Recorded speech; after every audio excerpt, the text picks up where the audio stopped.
Hello dear students. आज हम discuss करेंगे HP forest guard English section के mock test number 11। Without wasting your time हम just शुरू करते हैं मॉक टेस्ट नंबर 11। ये रहा आपकी स्क्रीन पर मॉक टेस्ट नंबर 11। पहला क्वेश्चन दिया है, find the error in the given sentence if any. हमारे को एरर फाइंड आउट करना है इसमें, अगर कोई होता है। तो यहाँ पे देखो ज़रा क्या लिखा है, I read mine book in the library. Option D दिया है नो एरर।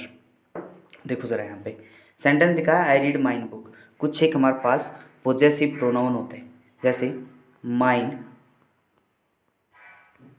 Yours, hers. ठीक है, इन सब का मतलब होता है, इसमें हमारे पास पोजेसिव नाउन आता है। जैसे हमारे पास पोजेसिव प्रोनाउन क्या होता है, माई, योर, हिज। ठीक है, ऐसे इनके बाद जैसे हमारे पास माइन लिखा हो तो माइन का मतलब होता है माई प्लस नाउन। योर्स का मतलब होता है your plus noun. Means to say जब भी हम लोग पोजेसिव ये प्रोनाउन या एडजेक्टिव यूज़ करेंगे, इसके बाद कभी भी हम लोग एक्स्ट्रा नाउन का प्रयोग नहीं करोगे। या तो आप बोलोगे माइन, या बोलोगे आप फिर माई प्लस नाउन, या बोलोगे आप योर्स, या फिर बोलोगे आप योर प्लस नाउन। तो यहाँ पे शब्द लिखा हुआ हमारे पास एक, क्या लिखा हुआ है, माइन बुक। देखो माइन बुक नहीं हो सकता, यहाँ पे क्या हो सकता है, माई बुक। या फिर आप बुक को काट दो, क्या लिखोगे, I read mine in the library. पर ये कुछ सेंस नहीं बनाएगी, तो यहाँ पे माइन की जगह हमारे पास क्या होना चाहिए, माई। समझ गए, दैट्स इट। यहाँ पे क्या एरर था हमारे पास, ऑप्शन नंबर बी में। ठीक है, चलो नेक्स्ट चलते हैं। Find the synonym of the word prudent. Prudent होता है जो किसी की केयर करता है, कॉशियस होता है, किसी के बारे में सजग रहता है, उसको बोलते हैं हम लोग प्रूडेंट। ठीक है, चलो इसका सिनोनिम देखते हैं जरा क्या होता है। रेकलेस तो क्या होता है, जो किसी की परवाह नहीं करता है, लेकिन उन्होंने पूछा है सिनोनिम। प्रूडेंट तो क्या होता है, जो किसी की केयर करता है, तो ये तो इसका एंटोनिम हो गया, ऑप्शन ए तो कट हो गया। कॉशियस, कॉशियस भी होता है जो सजग रहता है, ऑप्शन बी इसका करेक्ट आंसर है। ऑप्शन सी देखो जरा, केयरलेस, केयरलेस भी यही होता है जो रेकलेस होता है। ठीक है, तो ये भी कट गया है। फुल हार्डी का मतलब होता है जो मूर्ख होता है। ठीक है, चलो इसका ऑप्शन नंबर क्या था हमारे पास, बी, सिनोनिम। नेक्स्ट लिखो, a dash dash of singer. Singer के ग्रुप को क्या बोला जाता है, तो ग्रुप तो जनरली सबको ही हम डिफाइन कर सकते हैं, कलेक्टिव नाउन है। क्राउड बोलते हैं हम लोग पीपल के ग्रुप को, तो ये नहीं हो सकता है। पैनल होता है हमारे पास कोई डायरेक्टर या फिर जजेस के ग्रुप को, ठीक है, या फिर कोई एक्सपर्ट का पैनल होता है। ठीक है, तो ये डी भी नहीं हो सकता है। तो हमारे पास क्या बचा, option number C, choir. Singer के ग्रुप को क्या बोला जाता है, कॉयर। नेक्स्ट देखो जरा, find the antonym of the word liberate. Liberate का मतलब होता है किसी को फ्री छोड़ना। लिबरेट का मतलब होता है किसी को फ्री छोड़ना या फिर किसी को आज़ादी दे देना। तो यहाँ पे देखो अनफेटर, अनफेटर इसके क्या पूछा है, एंटोनिम। अनफेटर का मतलब तो देखो, फेटर होती है हमारे पास चेन्स, बेड़िया जो पैरों में बांधी जाती है। जैसे बोलते हैं ना बंधुआ मजदूर, है ना, मतलब उनको क्या करते थे, बंदी बनाकर ले जाते थे और उनके पैरों में या फिर हाथों में हथकड़ियाँ लगाई जाती थी, चेन्स बांधी जाती थी, उसको ही बोला जाता है फेटर। तो अनफेटर का मतलब होता है कि उन बेड़ियों को खोल देना, रिलीज कर देना उनको। ठीक है, मतलब आज़ाद छोड़ देना। तो ए तो ऑप्शन हुआ नहीं, इसका सिनोनिम हो सकता था। डी देखो, एनस्लेव। एनस्लेव का मतलब होता है किसी को बंदी बनाना या फिर किसी को स्लेव कर देना। ठीक है, तो ऑप्शन बी इसका करेक्ट आंसर है। सेट फ्री का मतलब इसका सिनोनिम में होगा, तो ये भी नहीं हो सकता। अनचेन का मतलब भी होता है किसी को आज़ाद कर देना, तो इसका एंटोनिम क्या होगा, लिबरेट का एनस्लेव। नेक्स्ट लिखो, find the correct spelling. Spelling था नहीं आपने, प्रोनाउंसिएशन। देखो नाउंसिएशन नहीं होता, प्रोनाउंसिएशन होता। पहले आप इसको ढंग से पढ़ोगे, प्रोनाउंसिएशन होता है। तो यहाँ पे देखो नाउन दिया है, तो ऑप्शन ए तो करेक्ट, इनकरेक्ट हो गया। प्रोनाउंसिएशन, हाँ ये ऑप्शन बी करेक्ट है, बाकी प्रोनन नहीं, ये गलत है। ठीक है, तो इसका ऑप्शन नंबर बी हमारे पास क्या हो गया, correct. Find the antonym of the word ambition. Ambition होता है हमारे पास एम्बिशियस बोल सकते हैं, एम्बिशन इसका नाउन फॉर्म है, एम्बिशियस इसकी एडजेक्टिव फॉर्म है। ठीक है, चलो सर, एम्बिशन होता है किसी के बारे में जानना, डिजायर।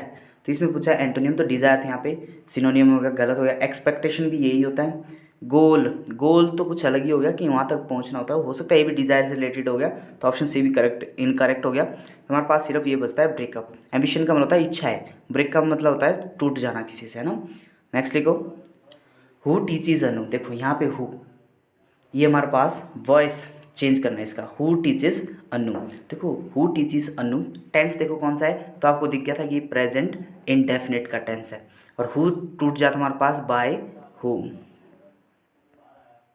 बाय हुम में टूट जाता है। तो अनु इज टॉट, तो ऑप्शन ए तो गलत हो गया। अनु इज टॉट बाय समवन बिल्कुल नहीं, बाय हुम इसमें ऑप्शन ए की दिख रहा है, तो ऑप्शन नंबर सी हमारे पास क्या है, करेक्ट आंसर है। ठीक है, आई होप आपको समझ आया होगा, पढ़ लेना है वॉइस और नरेशन। नेक्स्ट देखो, find the plural of the noun sheep. Sheep का प्लूरल क्या होता है, देखो ज़रा, कुछ एक वर्ड होते हैं हमारे पास, लिख लो ज़रा, डियर, शीप, हेडक्वार्टर्स और इलेक्टोरेट। ये चार ऐसे वर्ड होते हैं जिनका कभी भी हम लोग प्लूरल चेंज नहीं करते, समझ गए। ये सिंगुलर और प्लूरल में एक जैसे रहते हैं, समझ गए, डियर, शीप, हेडक्वार्टर्स और इलेक्टोरेट।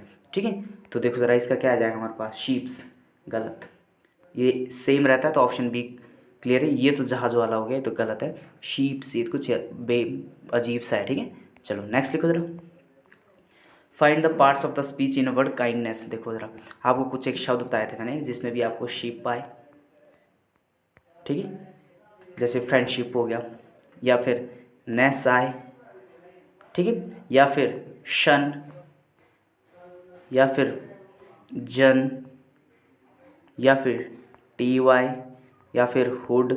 जहाँ पे भी आपको ऐसे शब्द दिखाई दिए जाए, ये सारे के सारे क्या होते हैं हमारे पास, नाउन। और जिसमें स्पेशली ये आ जाए नेस, टी वाई, ये सारे के सारे हमारे पास क्या होते हैं, भाववाचक संज्ञा होती है, जिसको बोलते हैं ऑब्स्ट्रैक्ट नाउन। ठीक है, तो यहाँ पे देखो काइंडनेस का जो हमारे पास पार्ट स्पीच है वो हमारे पास क्या है, noun. Option A is the correct answer. Next लिखो, fill in the blanks with an appropriate option. There is dash dash milk in the jug that I can not make even a single tea. आपको सबसे पहले इसका मतलब पता होना चाहिए, little, a little, the little और फ्यू। फ्यू होता है हमारे पास काउंटेबल के लिए, और ये तीनों होते हैं हमारे पास यूज अनकाउंटेबल नाउन के लिए। देखो फ्यू और लिटल, इन दोनों का, लिटल का मतलब होता है मात्रा में ना के बराबर, और फ्यू का मतलब होता है संख्या में ना के बराबर। आ लिटल का मतलब होता है कि थोड़ा बहुत, इतना है कि काम चल जाएगा। सपोज दैट मेरे पास इतना मिल्क है कि एक चाय बन जाएगी, तो क्या हो गया, काम चल गया। लेकिन अगर पास इतना मिल्क है कि आपको एक चाय भी नहीं बनेगी, तो आपका क्या आ जाएगा, बिल्कुल ना के बराबर है। द लिटल होता है कि जितना भी आपको पास दूध था वो सब मैंने पी लिया वगैरह वगैरह, ऐसा होगा। इसका मतलब जो द लिटल का होता है, इसका मतलब होता है कि जितना भी है सब का सब। ठीक है, तो इसका देखो जरा ऑप्शन क्या बोल रहा है, इसकी आपको जो ये little, a little, the little है ना, इसको आपको सेंस बेस में भी यूज़ करना होता है कभी कभी। ठीक है, तो देखो there is dash milk in the jug that I can not make even a single tea. देखो ज़रा यहाँ पे क्या एक्सप्लेनेशन की गई है कि मेरे पास इतना दूध है जिससे कि मैं एक चाय भी नहीं बना सकता या बना सकती। अगर आप एक चाय भी नहीं बना सकते तो कितना दूध है आपके पास, ना के बराबर। मतलब दूध है तो वो क्या होता है, अनकाउंटेबल नाउन। मतलब इसकी क्वांटिटी क्या होती है, आपको मेजर करनी पड़ती है। ठीक है, इसको हम गिन नहीं सकते, तो ये फ्यू तो हो नहीं सकता। ऑप्शन डी तो इनकरेक्ट हो गया। द लिटल लगता है जितना भी है सारा का सारा, तो ऐसी सेंस भी कोई बन नहीं रही। आ लिटल है कि आपका काम चल जाए, एक चाय तो बनती, यहाँ पे तो एक चाय भी नहीं बन रही है, तो यहाँ पे ऑप्शन ए की मजबूरी हो जाती है सही होना। ठीक है, चलो ये था हमारे पास पूरे 10 क्वेश्चन। आई होप आपको समझ आए होंगे। ठीक है, अगर आपको ऐसा लग रहा हो कि मैं स्लो बोल रहा हूँ, तो यूट्यूब पे ऑप्शन होता है 2 गुना का, 1.75 का, 1.50 का, 1.25 का। आप उसके हिसाब से अपने स्पीड को मैनेज कर ले।